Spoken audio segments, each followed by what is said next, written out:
bilo situacija da vi duže radite, ne 3 dana, nego da je potpuno? A radili smo nekad 4 dana, godinama sam radio 4 dana i sad u zadnje vrijeme, znate kako, mi kad radimo iscjeljenja, mi se razvijamo.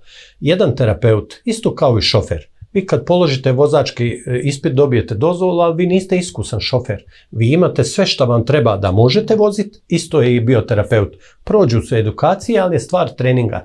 Ja sam bio profesionalni sportist i znam vrlo dobro, što više treniraš, bolji si. Bog je napravio od početka da kod mene idu rijeke ljudi.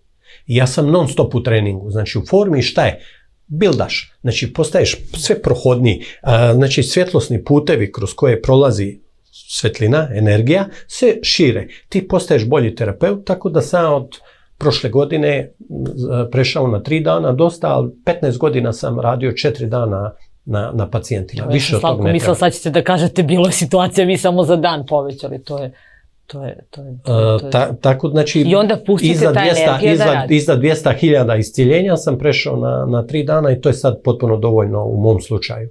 Moji učenici rade u početku kad završe edukaciju 5 dana, poslije izvjesno kraćeg vremena kad su sigurni u sebe i vide dobre rezultate, priđu na 4 dana i treba biti za redom, znači nema prekidanja.